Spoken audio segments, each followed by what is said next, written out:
Nisa ambula kamata bina talmena leni nonda bunolo mani. Kene kalima ni wasi ni nonda programo waro tagingona nonda labo ena FBC TV. Ausa bagambula taltu ngai ni kina lomani tini kapana sana baturanga ni nonda bunua. Kena veia dambuli tambu baturanga. Pambimbi bi kemni na sar ti umene bi korokoro. Kemni mene veia tu nanu ke kemni na nonda. Kakuni ndo sema sar to mai bunua tani. Ena kena ndo bagamuri na nonda programo ni vei bagarara mata kengo. Ene osi boni nonda programo enda na mai tabu soya tale tokina e vida na ulu tanga mbimbe so kayanga menda na bagana numi kenda tale tokina baga mbimbi ena ngona enda sambula ndonu makatokongo na be ulu tanga ngo e baka mera doka toka yani na baka sama mbimbi ni baga rau kena nabu ka kena be tubu sanga ninda unamaki na baga ndurin bisnisi na ini sua na mama roi kena baga tulo atake baga binaka ni nonde yau kena lolo ni nonda beka baga kau nuitaka niku nina baga muria saramai baga binaka na kena baga madala. Ela ko duru masa to na nonda bonua na ngona binaka ngo endo na ngona mbole sar. E no bugu ni beka e kota mai na mati lebu ngona COVID-19.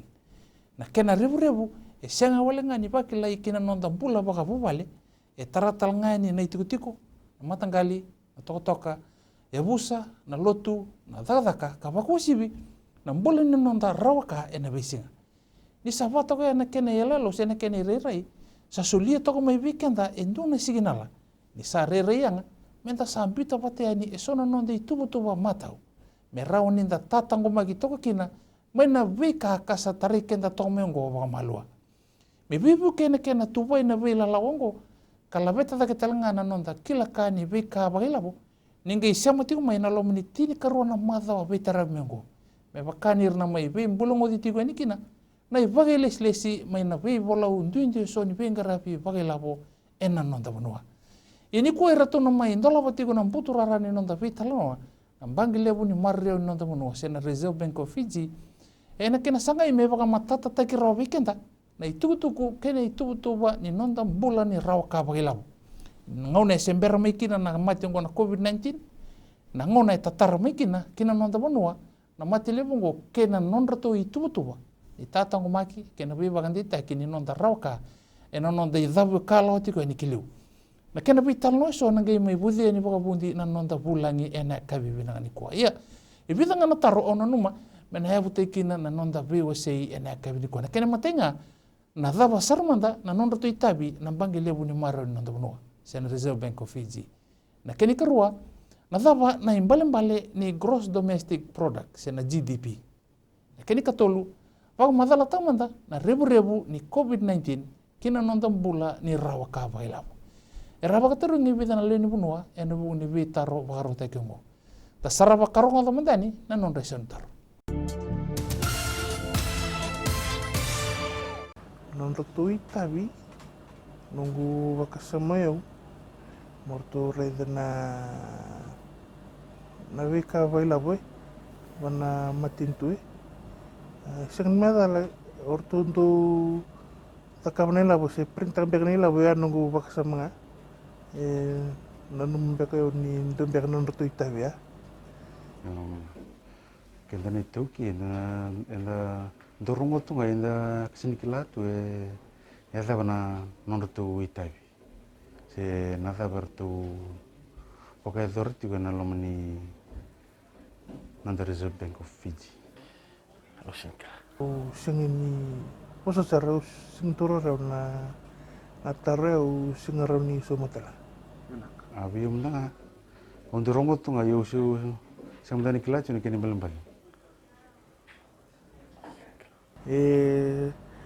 Sebelum la bakala kay ba dingoy may membalat na mati na COVID-19.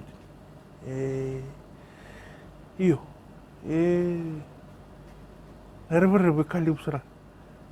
Yer kira saranga na mati bici mana. Ele ber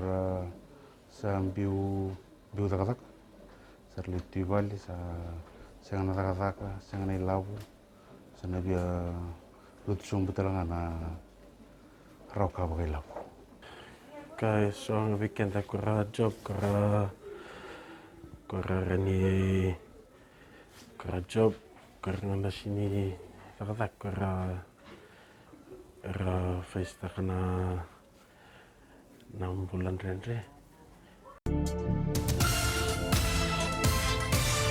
Sarau ninda takataka na iwa katangin ninga ninonra kilaka membalata na ulutanga ninonda BOC ena kabibinaka niko. Ya, me somo binaka na bitarongo da baga binaka me nonto bulang itiku niko endo ne balis liu me nambang kelebu ni marro ya ni nonto bunwa kartung garba baga tampagin tua na ituku kita sara ni rawa kaboy labo ni nonto bunwa. Peta ya timanu ni bulu binaka peta. Bulu binaka te tali tagi bali bunu mitsuko na numuni program na kabini kuwa sa bambul tal tungani bi kanda na kanda dan di sama tsugumai na bi SAV tsana pung kuwa. Binaka peta sa tiga besar nonto rubital no. Kira muni na bang madal tak sarmanda na itabi bimbi kantong garabatiku nampang kelebu ni marro nonto bunwa. Nagate wara rampasar na Reserve Bank of Fiji sebe kanda ni 2K na bangile ni umaru ni nonto bunwa.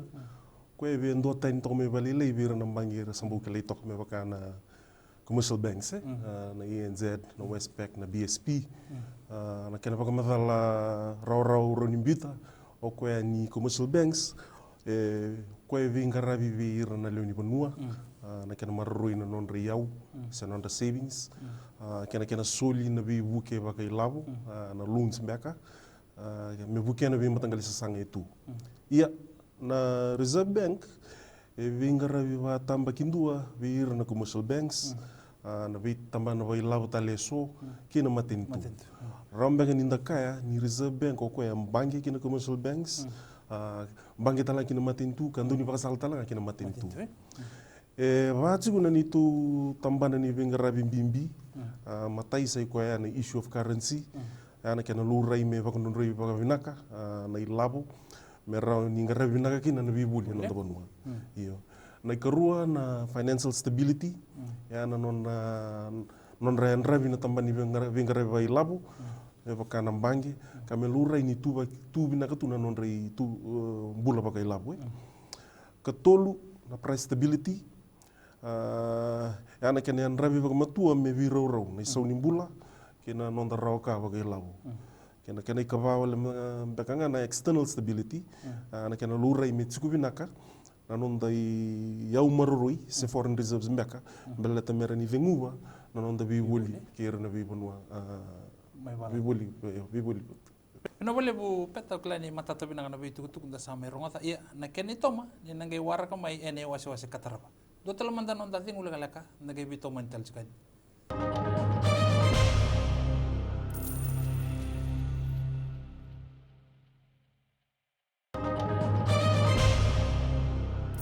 Ni bula ka mata bina talamay na biyo kanita kalunga tani sulit na nona bulan me ba karara mata gitu kan ni nantu na ulutanga kambuta bina sartunga bua na ken itu kutuk me ba kanisa ben karabito kana tampan ngo na lom tin ka dio bada na embaki sasibi petan terus atur may nanum di itai bisa mata tamay na itu tu ya iya tosar na non terbital no ni ba madal tamanda na itu ba gini raw kan non tabunwa nangona sembermiki na COVID-19 ya bina kate me buka mandanga nonda BOC na kabini kuwa na numo mi buka mandal tanga wala kala kana gross domestic product se GDP na GDP nda undusi makatuna batanga ngende ni bula ni rawka wagai labo e wili chukina biboli kana bingara bi kedasar eta kana nonda bonua mai bir nando ni bisinisi mai na matentu ke kenda na leni bonua na lo manindo na mbaki maina tsini mbaki vivi maina rono ndolu ka tsini kina rono ndolu tsini ka diwa e tumbu nonda GDP se nonda roka baka ilabu e na tolu na pasente on average na ndone mbaki maina nito e sare ni vingarabi na mangile ni au maroi ni dhava na mbaki rono ndolu tsini ka diwa mai tsuko e roa pointi rona bilioni na iau maroi se foreign reserves karani vinguwa e lima na bula ni vevoli mai bunotani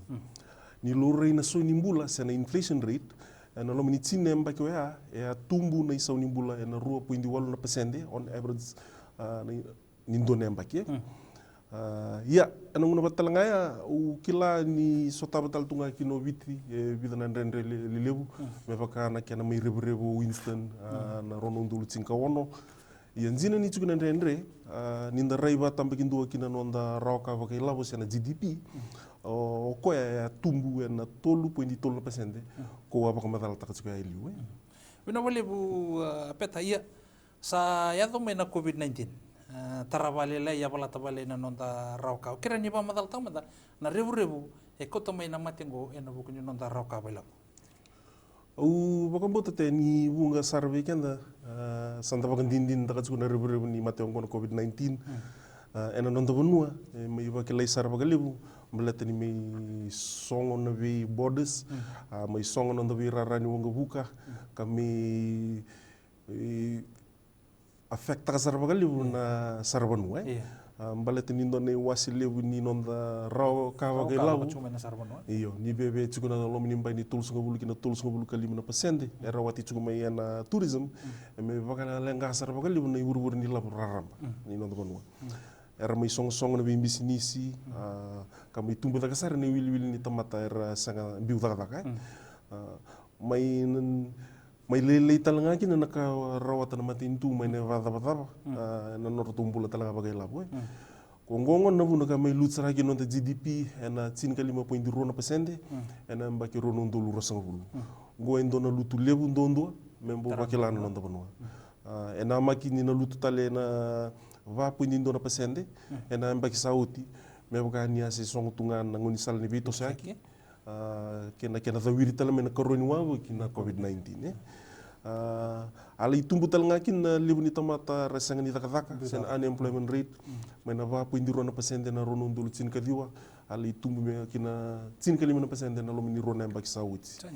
membaleta na sonimbula elore ni valenga italanga na kena wako mene aya me bono tani sena supply chain issues mbeka ntakila tsukina kami babune me tumbu saraki ne aya na suni aya suni kakana enda me sumu tsukina lomini bina na bula sauti bina ka peta toso daru David mandanga vali lai endo na itu butu ba mai lore ni lebu sarto ko se ko na be la wako me balani kira moni na pamadala matkin bina ka te ndina sarangori elore ni tumbu sar cukup kali unai labo ka do bako mai verna bakandar tu me bonu tani ka bato kai tu na remittances mai na ono na rau ka ono na milioni na rono ndulu ka tsin ka diwa mai tumbu ki na vitu na rau tul sabul kali na milioni na rono ndulu rosanga bulu ni ber tumbu sarani ki na ono na rau rosanga bulu ka rono milioni ena mbak sauti ngoe labo libu sar baka bimbi ni ndaba samta ka ni sa mai yali na rono milioni ko endo kuta cukup na tourism na ena be mbaki ne labung gue bubi ki talanga ni umur ini nonta banua na foreign reserves karuta cukup ni roa 3.2 bilion eno ngonongo ya kami bisar ni labung gue buki talanga non rumbul lebih matu bubale ena kana sotabi cukup nombul lebih singa te ukla na covid de ndona bi valenga ya ndota ni tondua tutu ya ndua mendo ya go ni sa mai melumu na taka bisinisi kena nonda bula bai labu mai mbita sar ndoni dola dola lebu kenda no lebu nua mbita ndoni dola dola lebu kena mate ni tu ki verna nonda toka ni bi bator tak taki patalagi na verna mate ni tu rachiku balik ketika pakai Australia ke New Zealand na kena sangai me buki na nonda bula bakai labu mai nambangel lebu ni umarui ki toko isar tu kena baliu kabuna juga na ni tu saya kena ni tu bibu kena mate ni tu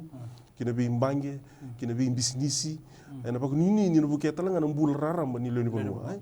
to doko e rotini bi diona ron milioni na labo lebu ni labo ni bi uke kito sulia na mbange lebu ni maru ya na mbaki rosawuti ena kena sanga me va vina ketikitali na nonda bulo bakai labo ena buku ni nonda tosokiliu ta pandu sahabat ter lang tok na mbange lebu ni maru ena bu ni kena sangai e valu suitale na nonda rauka se nambula ni nonda rauka bagalapo nakate lebu sar cukup na rai membale tan nonda bula bagai labu kena bunan da satos kena go e binaka ninda vital nota cukup kambimbi weekend na ni bonua dona rai rotu mbito mena yenzen na ulo ko toba na mbaki sauti rotu na nama ki cukina ni na tumbu nonda rauka bagai labu se na GDP na rosabul ka 3.2% ya nana makichuku na macroeconomic committee ko ya kito lewana chuku na RBF kena tambani vingara ni maten tu kana Ministry of Economy na Ministry of Trade and Commerce tambani baka taba borto na FOX baka talaki na Bureau of States na nito na nama kini na tumbu na GDP na mbaki ngo na 5.2% ngo ngole chungame ni nana nama kini na wakilai me tumbu na vitamban na senavi sectors kete ni nonda bula bakai labu ni ena embaki ngo ka wumi ngo ni sama in dola tal na sarabonua na Disemba na embaki sauti sa tigu tal na tourism kena sama i la veti na vatatambu atu na bukai covid Ebi ngana kamu betu kuna baleta na sin kando pendi tol na pasenda ngo matai endina ni re lebu na makia ya okwe u sarat ngamingo na rebu ni sama i lutu na nonda kava gela na rosabul ka pasende rosabul na pasende na runa embaki sauti kaya ka mandanga inda tumbu na tsinkando pendi tol na pasende ngo semberanga niado na ituba kinimbula anda tuki na ni semberanga na covid-19 membaleta na embaki rono ndulu rosabul ka tolu kito na maka tsugini pe tumbu na GDP na 8.5% ni mberne ngai tumbu tale na 8.2% na rono ndulu rosabul ka ba iya tsiku tal tungana nito na maka ni na tsiku na kaira ni bakalengana nito focus ngo me bakana raki na kana lenga tumbu ko sinin raki sana natural disasters sana raki bibi sa climate change atu talangana nana makini vi ding kena loma tar tu beran do ka business so na wait and see approach na return na investors kena malumni sombo talanga ni raw ka bagala berna matentu and do people ki vits ngor bagala tena ni to nana maki ka kito na ndike batala ni to focus tena april na bakengo Ina boleh bu peta iyo mitini yang anu vital no do mandanga nom ni basal leka berna nonda karasar cuma ya na kabina ni kwa Nakate ukla ni na dua bata kele sa ndondi nangunan rende nda la ko duruma tsikungo na rona mbaki sa mai wotsi ya tu mengo so era sa mai baka ile non rombula na bukini covid-19 lebu era sa mai sanga ni taka kali betalanga na bimbi sini era sa mai song o ko ngone na ni tu baka sala vi kanda na le ni bunua tamu sakani matai mendando mama roi o kleina nonda lomini vi bu vale endara ni vi torlinga taka na kena baka taki baka almatua na ilabu ena vi kaya nga kena bu vale karua na kena baka taki na vi bu ke so sa varu taki tu vi kemini na bu vale lele mai na tulsunga bulu no ndolu na ndola na kani rawata ndona mbaki tu na vi bu kemina matin tu kena EFL kena water authority era ni musuka sombra no mbili ko ni tabiaya ni na salni bibu kaya katolu ukila kitu mirongo ta saratu na talno membeletir sa ngole ni na tegu bumbi sinisi ka kitu viva nganga tegi tsubi kemni na pe ngole na nguni salya muni tabiaya kene ka ba mga ukila vi kemni na ba ngele tsuko ndo tsuko ngono bina kongo na kena ba kaya ngita ngele me kurini buri ni labu weekend ai me utinia kito bia vandi teki tsunga nambangile ni au marro ni nonda vanua ni kito na tomana tsunga ni to vakavaka wata kira na tambana du India so mena sangai me baka vini na teki tsunga na nonda mbula bakai labu ni nonda vanua Bina boleh usara peta bina boleh buna ipo matala totok ni sama imbita weekend kau bambota ni nakani buli kana somo toka nonda lomo taru le ni buno ena kabini ko tinto tala manda nonda ding ulaka nagai bito mental sekali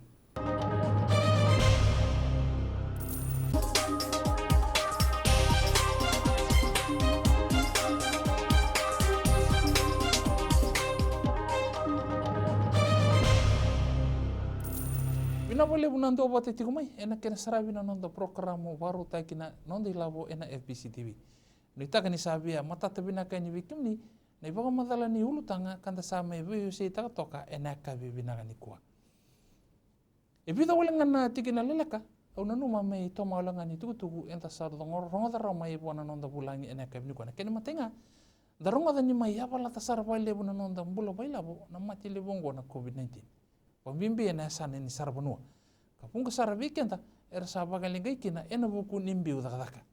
Endo na le sinu lebu enda baka bulida weekend ta. Isana yanga menda sati ke bu tubo kaya ni baka binaka. Kapaka sangaratal toka esona ibur non darau kapa ilap. Merau ninda kukumbi toka kina ena buku ni welanga senga ninda unama ki baka ngona. Kene kerua menda sana lesu tale kina baka ngengele. Sa kambimbi menta sa semati kenda le stali kina gele na kena tiba ki doko na kibina katu e beso tabi kena ngona rende kita enda sala ko duru mati kongo na nonton bulan itu ki e be kani bola katunga wate kena gele e rambula mai kina na nonton kasi mai manda karau ni enda baka bulum bula takanga na tikongo na tikino ya da tete isarai ni baka lebu ena kota mai na bulum binaka kena sotu kabakakina ena bula talangakina na nonda ibakatantang na keni katolu na kena sangai me pagale suitale na nonda bula ni rau kaba ilabu ena bebe torto kene tolu kina bana mbaki ke ndona ka menda sa sengata ena loma ni ngonongo sai ko menda sa wa buli di kenda sara ena bula ni mamarui kena mani ni tagi sara na nonda pakanga tegilabu sayanga mesa na musuki sombo sona nonda ibakaro ni bula na ito ke tamsakani bakalele tegi sombo sona itubutuba kanta dong karaba ena buku ni nonda pubale na lotu na benua me venga ni tikaya kenan raki ni bula enta sa bulan donu makatongo na keni kaba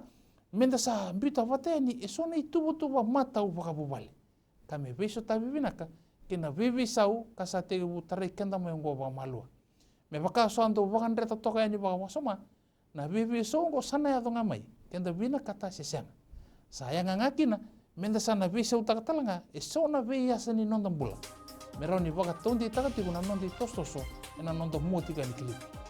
mena vida na itoma ni baka madala leleko ya salabate kendi tukutuku sam italoda ka vikenda na nonda bulangi obambote ni dondono mesana matata bina kasar kina vikenda na tukutuku ni nonda roka bailabo ni baka tobatani tiku ena ngona semberme kino ratu covid kena ngona sampasi ka mekina kena rebu kauta watakai mai nanonda bakasala ni bibuke ena mada ongo sa kambimbi